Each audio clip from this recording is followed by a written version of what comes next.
تعالیٰ کا عذاب نازل ہوا اور وہ سب ہلاک ہو گئے اور وہ محلات بھی مسمار ہو گئے۔ اس اعتبار سے اس آیت میں قوم عاد پر آئی ایک خاص عذاب کا ذکر ہوا ہے جو شداد بن عاد اور اس کی بنائی ہوئی جنت پر نازل ہوا۔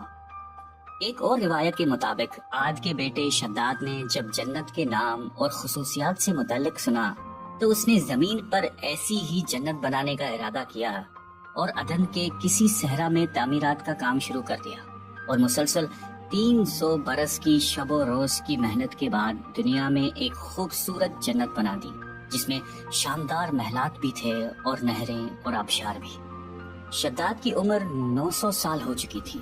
ایک دن اس نے قوم عاد کے لوگوں کو جنت کے دیدار کی دعوت دی۔ وقت مقررہ پر وہ اپنے لوگوں کے ساتھ جنت کی جانب روانہ ہوا۔ ابھی شہر ارم کے عالی شان دروازے کے قریب ہی پہنچا تھا کہ رب ذوالجلال کے عذاب نے آ گھیرا۔ یوں شداد اپنی جنت کے ساتھ زمین میں ہی زندہ دفن ہو گیا۔ حضرت ہود علیہ السلام نے ان سے کہا کہ بھائیو، ایک اللہ ہی کی عبادت کرو، اس کے سوا کوئی تمہارا معبود نہیں۔ قوم عاد کے سرداروں نے جواب دیا کہ تم ہمیں احمق نظر آتے ہو اور ہماری نظر میں تم جھوٹے ہو۔ حضرت ہود نے کہا کہ میں رب العالمین کا پیغمبر ہوں اور اللہ کا پیغام تم تک پہنچاتا ہوں۔ کہنے لگے تم ہمارے پاس اس لیے آئے ہو کہ ہم اپنے ان معبودوں کو چھوڑ دیں جنہیں ہمارے باپ دادا پوجتے تھے۔ حضرت ہود مسلسل 50 برس یا اس سے بھی زیادہ واعظ و نصیحت کرتے رہے۔ کبھی انہیں اللہ کی عطا کردہ نعمتیں یاد دلاتے، طوفان نوح کی ہولناکیوں کا ذکر فرماتے، لیکن وہ غرور و تکبر میں اندھے اور بہرے بنے رہے۔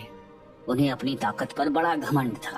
ارشاد باری تعالیٰ ہے کہ قوم عاد ناحق ملک میں غرور کرنے لگی اور کہنے لگی کہ ہم سے بڑھ کر قوت میں کون ہے۔ حضرت ہود علیہ السلام نے اپنی قوم کو راہ راست پر لانے کے لیے بڑی جدوجہد کی، لیکن قوم عاد آپ کو جادوگر اور سحر زدہ شخص خیال کرتے تھے کہ جنہیں ان کے پتھر کے باطل خداؤں نے دیوانہ بنا دیا تھا۔ بالآخر وہ لمحہ بھی آ گیا کہ جب حضرت ہود علیہ السلام نے بارگاہ الہی میں دعا فرمائی، اللہ تعالیٰ نے اپنے نبی کی دعا قبول فرمائی اور قوم عاد پر عذاب کی ابتدا ہوئی۔ بادلوں کے فرشتے کو حکم ملا کہ اب بارش نہ برسائی جائے۔ چشموں کے فرشتوں کو حکم ملا کہ ان کے چشموں اور آبشاروں کو خشک کر دو۔ دیکھتے ہی دیکھتے شادابی ویرانی میں بدل گئی، مویشی مرنے لگے، پھل اناج ناپید ہو گیا۔ پوری قوم خشک سالی کا شکار ہو کر بدحال و پریشان ہو گئی۔ یہ سلسلہ مسلسل 3 سال چلتا رہا۔ نبی سے قوم کی یہ پریشانی دیکھی نہ جاتی تھی۔